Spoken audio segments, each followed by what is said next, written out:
You're listening to Breaking the Bottle Legacy with Molly Watts, episode 23. Hi, I'm Molly. After a lifetime living under the influence of family alcohol abuse, spending more than 30 years worrying about alcohol and my own drinking, believing I had an unbreakable daily drinking habit, I changed my relationship with alcohol forever. If you want to change your drinking habits, then Breaking the Bottle Legacy is for you. My goal is to help you create a peaceful relationship with alcohol, past, present, and future. Each week, I'll focus on real science and using your own brain to change your relationship with alcohol. Nothing has gone wrong. You're not broken. You're not sick. It's not your genes.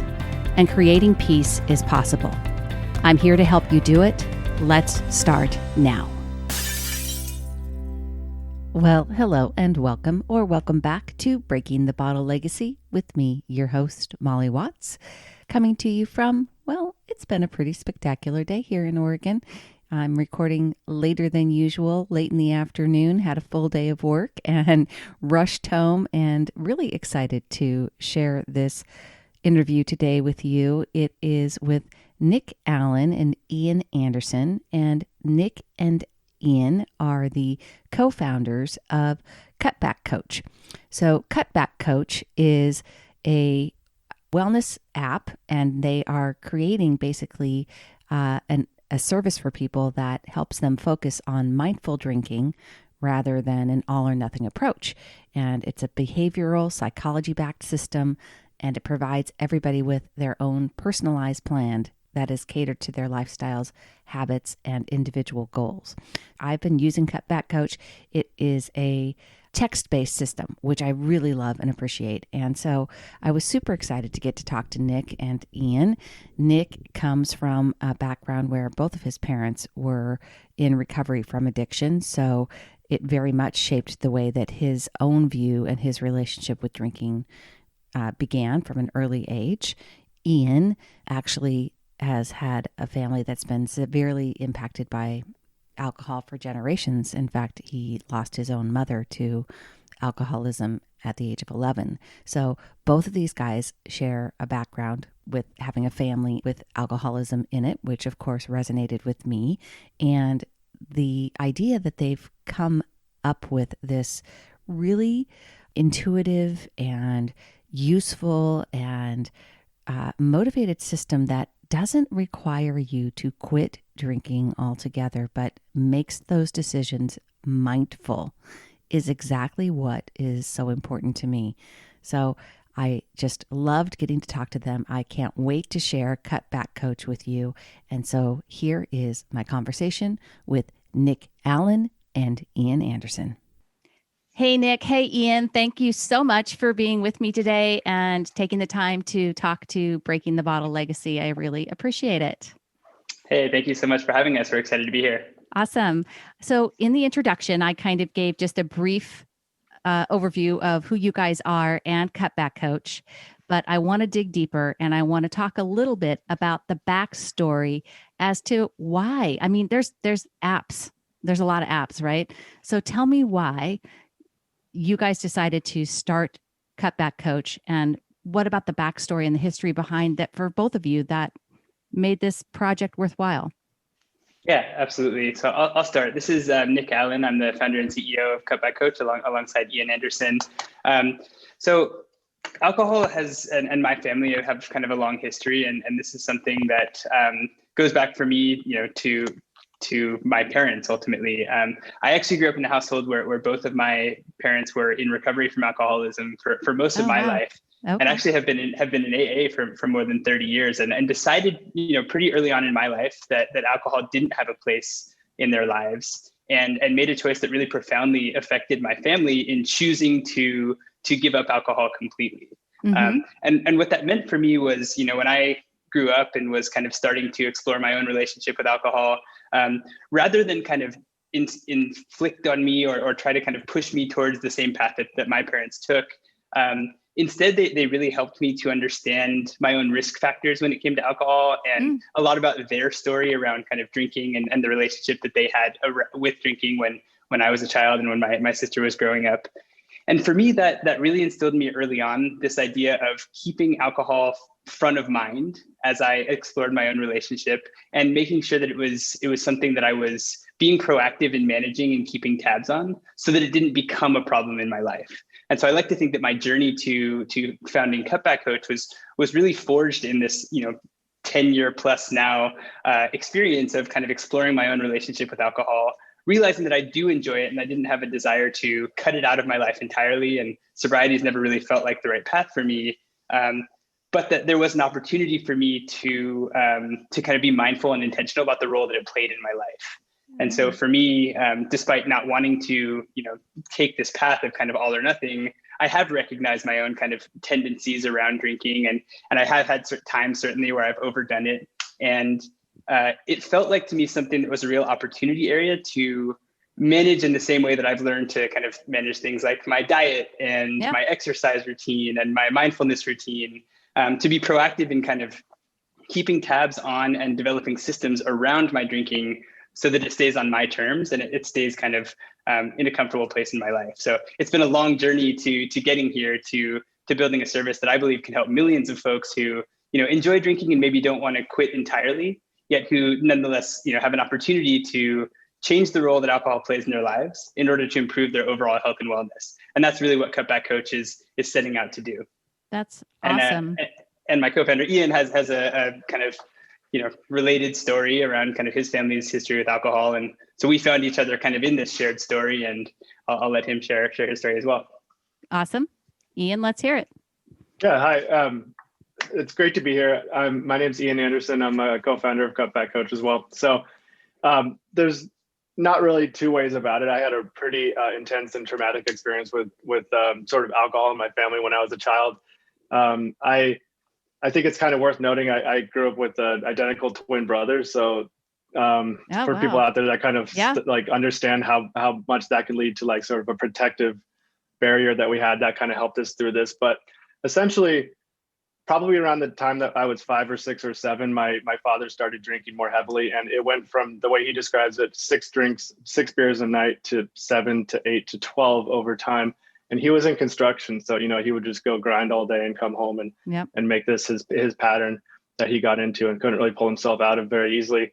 And it was at that time that I believe my parents' relationship started to just kind of fall apart a little bit. My mom would picked up the habit of drinking, which she never really had prior to being married and having kids. And she was someone that would drink in private. So she would kind of lock herself in her room and hide while she drank. So this was the pattern that my brother and I have a couple other siblings, but they moved out with their step parents. So this was going on for several years. And at some point, sort of the silver lining of this whole thing is my dad had a wake up moment, and he said, if I don't do something and fix this situation for my kids, they're going to end up in some sort of childcare. It was getting that intense. So he quit cold turkey after trying AA a couple times and like talking to friends and finding that it wasn't working for him. And so, he quit cold turkey, moved out of the house, and we went into a situation where we would visit him on the weekends. And I think this is kind of important just to mention as I lead up to sort of the pinnacle of the story. I was then living with my mom full time, but that didn't happen very long because she got to a point where she couldn't even take care of my brother and I. She just couldn't stop drinking. She couldn't really pull herself out of it. And we had some very sort of traumatic experiences during that 1 or 2 year period where we were trying to live with her full time and my dad was visiting, and he sort of had to like let us go see her, even though he knew it wasn't a safe situation. There were a couple incidents that led to sort of the final straw, and eventually we switched places and started living with my dad full time. And this was great because he was sober and clean now, and he was at a point where he could raise us. And it was a very formative period of my childhood after that point. Whereas the previous period was sort of almost blocked out, if you will. Like I don't even really remember much of it. Unfortunately, that's one of the last times that I really saw my mom. And 2 years later, she passed away because she wasn't able to sort of get out of the habit of alcohol. And she died due to liver and organ failure due to alcoholism. Wow. So it's a pretty dark story, but it's really important here because it's been front and center my entire life. I've always talked about it with my twin brother. We've always tried to make it something that we generationally change. And we kind of take it upon ourselves as a responsibility. This wasn't something that just affected my mom and dad. It was my uncles and aunts and their grandparents. My grandfather and grandmother both died based on complications due to alcoholism, pretty much on both sides of the family. Well, that's not entirely true, but on my father's side. So it's been something that's just been all over the place in my family. Yeah. My aunt, I just got to give her a shout out. She was on a pretty destructive path as well, and she pulled herself out, and now she's just like this beacon of light in my family, and like so inspirational to us. So it's not just my brother and I and my siblings, but there are some other folks in my generation that are really trying to make a shift here.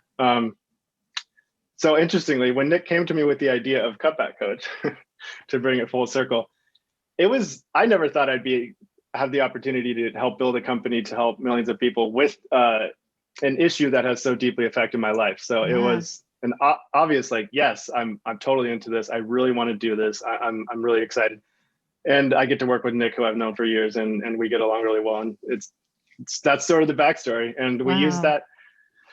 Honestly, we use that motivation every day to just keep trying to do better. Yeah. I love the fact that you guys come from two very divergent stories and backgrounds in terms of how alcohol was a part of your lives, but gives you both perspective in a different way to address a problem that is, as you mentioned, really can affect millions and millions, and does affect millions and millions of people. So it's so great that you joined forces and decided to, create a program. And I don't want to say, because I really think that you guys have a bigger purpose than just creating an app, right? I mean, it's not all about just another tool.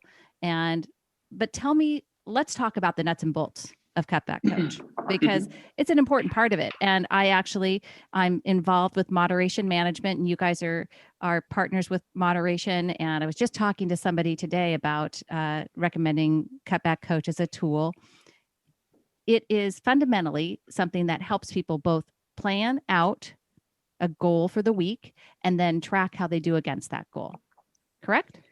Yeah, that's exactly right. And so, given that Ian and I have both had experiences in our family where we've, and we both have the utmost respect for folks who decide that alcohol has no place in their life. Both Ian and my families were affected in a way that was really positive by the choice of our parent, or of Ian's father and my parents to be completely sober. What we realized is that there are many, many others for whom sobriety is just not the right fit, or at least not the right fit right now, and yet who nonetheless have an opportunity to be more mindful and intentional about the role that alcohol plays in their life. And so Cutback Coach is really designed with the idea that there's a middle ground between, this all or nothing approach to sobriety, or kind of like nothing at all and getting no help. And so the opportunity that we've kind of identified here to help folks in a different way than a lot of the traditional services that you see in the alcohol health space today is in kind of meeting you where you are and developing a personal plan to kind of help you achieve your specific goals. And for some people, that's, cutting back a lot. For some people, that's simply kind of keeping tabs on and monitoring the role, when and how much they're drinking. But the entire Cutback Coach system really revolves around this idea that each week we give you a recommended daily plan. And we look at your past history of, the last few weeks that you've been drinking, kind of what your patterns look like. We look at the goals that you share with us when you sign up, and we generate these recommendations, to help kind of pace with you in order to reach your specific goals, whether that's, decreasing the frequency with which you drink, fewer days of the week, decreasing the intensity of those drinking days. So, maybe cutting out those last few at the end of the night that ultimately end up making you feel, not so great the next morning. And so we take those targets, we give you this recommendation. And then the key is that each Sunday, our members actually have the opportunity to switch things around and kind of update their plans for the week ahead. This uses a behavioral psychology tactic known as pre-commitments, and the power of kind of time boxing. So our members actually create a accountability roadmap for the week ahead. So they tell us, on Monday through Wednesday, I'm going to try to stay dry. Thursday, Friday, Saturday, maybe I'll allow myself to have, a couple glasses of wine. And then Sunday, I'm going to go back to having a dry day. And so with that, rather than Cutback Coach each day needing to kind of dictate to you like, hey, today you should do this, or, us telling you what to do, Rather, what we do is actually remind you via text message on a daily basis the intention that you had for yourself at the beginning of the week. So we can come to you on a daily basis with our text-based reminders and say, hey, you identified today as a day that you wanted to try to be dry.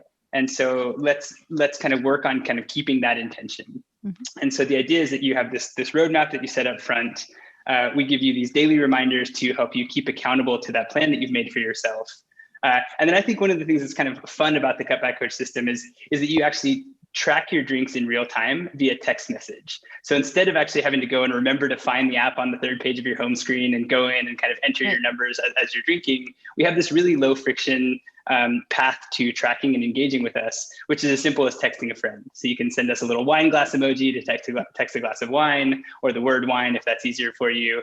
And our system will respond and kind of give you an update about where you are relative to your plan for the day and for the week overall. One last piece of kind of the nuts and bolts of the experience is that in addition to kind of this planning and tracking process, we actually do have a team of real coaches that are sitting behind the text messages. And I think this is part of the magic of the experience that a lot of folks are really delighted by. When you need a little bit of extra help, when you're feeling maybe, the craving and you're not really sure what to do, and you said you're going to have a dry day and you're feeling like a little wobbly, you can text us and just ask for a nudge or ask for a little bit of encouragement to push you in the right direction.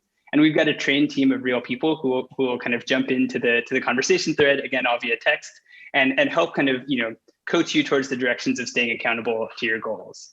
And so in a nutshell, kind of the system is non-judgmental. We're really about kind of meeting you where you are and not making you feel bad about breaking your targets, but helping you build the tools and the kind of habits to get drinking into a place that you feel more comfortable with and happier with relative to your overall kind of health and wellness picture. And that's really what Cutback Coach is all about. Yeah, which is why I love it. And I am a member, or that's what we're called, members, I guess. So when I changed my relationship with alcohol, and I've talked about this on the podcast, one of the most important things for me was, in the beginning piece, was meeting myself where I was at. And at first that was really hard to do because I was writing down a number that was higher than I logistically thought that it should be. Like in my mind, I was like, no, that's too much. I don't want to say that. But the problem is when you are trying to change a habit that's been ingrained, and I had a 30-year daily drinking habit that I was trying to work on. And if you tell yourself and you try to restrict from the beginning, what I've seen and what I experienced myself was then I had this initial just want to rebel against it. And instead, using my planning brain and actually meeting myself where I was at, making a plan ahead of time, and then not breaking that promise to myself, set up a pattern where I realized that I could make a plan, keep that plan. And then over time, I reduced that plan. Then over time, I added in alcohol-free days. Then over time, that is what I really appreciate about Cutback Coaches, because having that plan was really an integral part of me changing my relationship with alcohol forever. And it had to, but people often tell me they don't want a plan because, one, they feel bad about how much they're writing down, or two, they're afraid they're going to fail. Yeah. And I mean, it's such an interesting thing about our societal relationship with alcohol, and that like proactively managing the role that alcohol plays in your life is something to be proud of. And even if you may be starting from a place that is, a little higher than you feel comfortable with, the fact is, just being in a place where you're trying to make an effort to change your habits is something that, when you think about, folks who are starting to kind of change their eating routines to lose a little weight, or starting to kind of build new exercise routines, these are things that we're proud of, and we're okay with starting from a place where we're not professionals and we're not hitting our goals every single day or going to the gym 5 days a week. And yet with drinking, there's all this guilt and shame built into our societal relationship with alcohol, that like either you have a drinking problem and you need to quit entirely and that's the only path for you, or as kind of this false narrative goes, you're totally fine and everything's healthy and kind of, no system needed.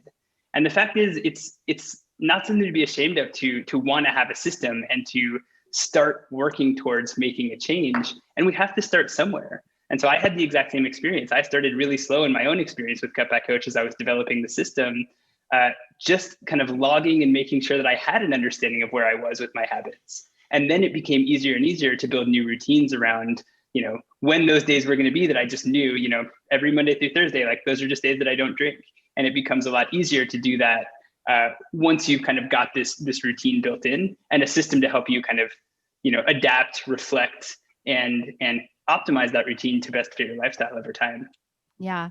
And one of the things I know that I mentioned with Ian when we first chatted about you guys and getting you guys on the podcast was I told him I love the fact that it's text-based. Like I love the fact that it's text-based because I don't like the apps on my phone. Seriously, I've got pages. It just drives me crazy. So the fact that it's text-based just works for me. I mean, and it's so much easier. It's so fine to just shoot a number, shoot a whatever back to a text. And I appreciate the reminders. Yeah, I really believe that the text message is a really key part of what makes us different and what helps us to stand out and kind of helping folks really achieve really meaningful results.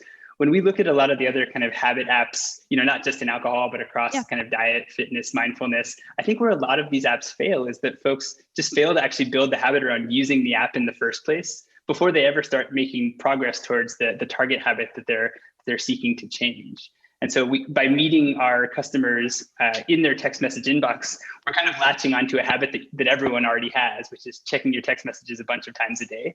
And that makes getting started with us incredibly easy. And you're starting to work on your drinking on day one, rather than needing to work on figuring out how to use an app or building that daily app habit before you ever start making progress towards, the goals that you're trying to achieve. So I really do think that's a part of the magic that a lot of Cutback Coach members report, really, really loving as well. Yeah. You started right before the pandemic, right? Yeah. So we launched the product. We launched the product slightly after, but started working on it in about January. So 3 months into our development process, the world changed forever. Yeah. Interesting timing, no doubt about it. But it's actually, I'm wondering, because in this realm of alcohol, we have seen how COVID has impacted people's drinking habits. And unfortunately, it not in a positive way. Many people report that they have been drinking more than they ever used to. And alcohol sales during the first quarter, I think, of 2020 or second quarter 2020 were, record. So talk to me about how that has how that has played into the growth of the company and kind of, what you see as far as has that been something that people have said, I found this because of, a relationship that I had with alcohol during COVID? Yeah, I mean, absolutely. So our customers, talk about the stresses of the pandemic on a daily basis. I mean, we hear it all the time of folks who are, joining because of the stresses of, raising young kids at home and also having to have a job and also having to kind of, manage all of these different kind of realities in a context that's changed so dramatically. So anecdotally, we get it from our customers a lot. And the fact is, I mean, when you look at the data over the last year, there's a study from JAMA that basically identified that 3 out of 4 US adults were drinking more frequently in 2020 than they did in 2019. And so, without a doubt, our societal relationship with alcohol has changed pretty dramatically over the last year. And yet we still feel kind of isolated in this idea that am I drinking too much, right? It's something that's really hard to talk about. And yet the majority of people, from the study are saying that they are in fact drinking more in this last year. So I think the first message here is that, if you're feeling like you're drinking a little bit more this year than you have in the past, you aren't alone. And that's not something that, should isolate you, but rather is kind of a collective stress that we've all felt over the last year, and alcohol being a collective coping mechanism. But I think the moment of time for Cutback Coach kind of is really interesting because, I think we're reaching this crescendo in terms of our societal kind of perspectives on drinking. It's, there's a lot more kind of stories that are coming out now. The New York Times has been writing a lot about, this relationship between alcohol and our society. And I think we're at a point where we're right on the precipice of this conversation breaking into the kind of the popular wellness dialogue, basically, where, just like we, 5 or 10 years ago, we didn't really talk about mindfulness and meditation as part of our wellness routines. Right. I think we're getting to the place where alcohol will be, and proactively managing the role that alcohol plays in our life will be an integral part of our proactive wellness toolkits. And that's really kind of what Cutback Coach wants to help achieve, is to change this conversation from one of, negativity and shame and kind of addiction and, these kind of words around alcohol being a problem into an opportunity where, anyone who drinks should be thinking about the role that alcohol plays in their wellness. And that should be something that's a default on state, not something that you only do when it becomes a problem in your life. And so I think the pandemic is accelerating that a lot because many, many more people are experiencing, alcohol, as a part of their lives that's maybe a little bit bigger than they want it to be. Mm-hmm. I think there's also something interesting here where there's like nuggets to point out about the opposite side of the conversation too. I have had conversations probably more with like friends and such who have like harnessed the energy of the pandemic to try to better themselves a little bit more. So I think we're seeing some of that happen during the pandemic. Also, just something that's been on my mind is I do think that there might be like a second wave, so to speak, once we have sort of a reopening after the pandemic, people kind of getting overly excited to come back in and maybe go a little overboard then too. So we talk a lot about like mindful drinking. And so what would that mean to you as you go back in, and how can you set yourself up for success to have as much fun and have the drinks that you want to, but do it in a way that's as responsible as possible? It's a lot like the dry January thing, where if you don't quite do dry January right, you might actually enter February drinking a little more than you intended to. So we want, as people kind of re-enter after the pandemic, we want them thinking about building really great habits around mindfulness. And then one other thing I just noted here, there's been another boom during the pandemic, which has been for non-alcoholic non-alcohol brands. And this has just been fascinating to watch. I think it was some of the brands like Athletic Brewing, it might've been, grew like 500% in 1 month. I'm probably getting that quote wrong, but they've certainly grown that much in the past year. And it's just really exciting and sort of motivating to see the culture around non-alcoholic brands and moderation, and even, some of the celebrity conversations bringing this all mainstream. So that it's just, honestly, it's really nice to be part of that conversation right now. It's like, it feels really positive for us. Absolutely. I'm glad you brought that up, because it actually, one of the things that has been for me, and one of the reasons that I talk about my peaceful relationship with alcohol, and it very much is a mindful and intentional relationship with alcohol. Mm-hmm. I also, and I think I may have said this before to Ian, I consider myself an alcohol minimalist. And I say that with all intention, because I think that the idea for people of moderation and cutting back sometimes still implies this idea that, alcohol is a known toxin. It's a chemical agent. It's a drug, and we have to be careful with it. There's just no two ways about it. But at the same time, we can enjoy the therapeutic benefits of it in a limited way. And the conversation does need to focus on that mindful intention and how we're going to incorporate it without, the negative side effects. The problem is with alcohol that the negative side effects start really quickly for people. And, the more drinks that you have, it's a very precipitous decline, how quickly the positive effects outweigh, the negative effects outweigh the positive effects. And so I really think that the whole idea of being able to stay ahead of that, and especially when we're coming out of the pandemic, keeping a mindfulness approach to it is going to be critical for people. Yeah, absolutely agreed. I mean, for us, cutting back is really about getting more. It's not about this idea that, it's, some restrictive thing that needs to kind of feel really, really hard or really like it's kind of cramping your style. But there are clearly, drinks that can be cut from most people's routines, frankly, that will help you feel better the next day and minimize those kind of downside effects, while really helping you maximize the enjoyment of the ones that you do have. And I think that's what for us, it's helping you get more out of life, out of drinking and out of the other areas of your life, by just being a little bit more thoughtful about the ones that you do have and the ones that you choose that, maybe you don't actually need.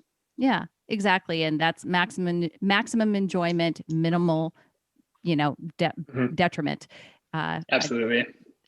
So I know that I kind of mentioned this to you guys ahead of time, and I just want to get your thoughts on it, because while one of the things that I really focus on when I'm talking with people and as a part of my journey has been creating a better mindset, a thought process, understanding the science of alcohol, and really wrapping my brain around how I want to think about alcohol.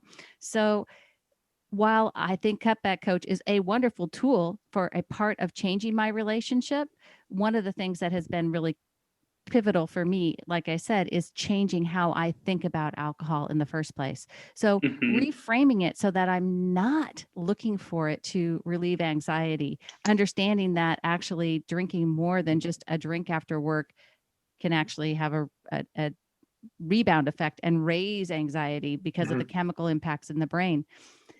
Where do you guys see your role with Cutback Coach going forward? What growth areas do you think are there for you in terms of helping people navigate this relationship with alcohol in more than just a habit tracking way? Yeah, so I think it's a really good question. And we ask this question of ourselves a lot. I think where we see the opportunity for Cutback Coach, on the one hand, is helping to normalize the idea of managing alcohol proactively 100%. for more people, right? Yep. So I think that there's an audience that has kind of connected the dots already between the role that alcohol plays in other areas of their health and wellness, whether it's kind of mental health, anxiety and stress levels, whether it's kind of physical, diet, exercise, kind of those types of goals, sleep quality. It turns out that alcohol can have really profound impacts on all of those areas, and yet I think for many people, it's not an area that they would consider proactively managing because there's all the stigma that kind of comes with it.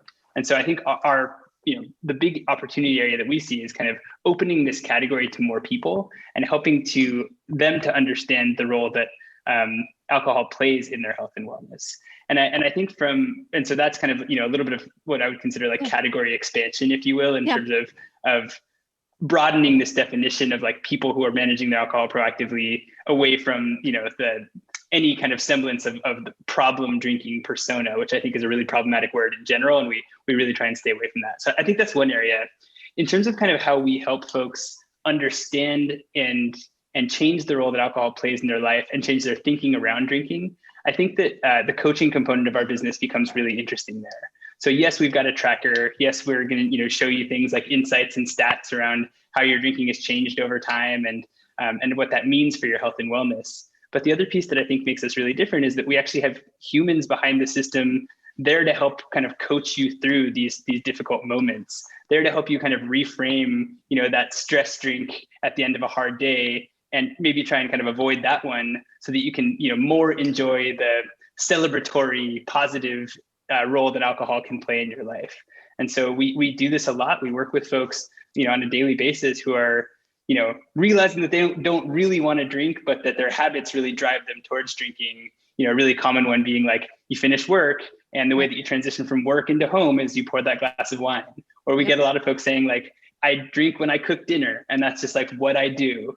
And so for us, as folks are kind of working with us and starting to reflect a little bit more on where are the areas in their habits that they have associations with alcohol, we help folks to kind of recognize those triggers and replace the routine so that they can still get those enjoyment moments, those relaxation moments, and find ways to de-stress that don't necessarily need to revolve around alcohol from a psychological standpoint.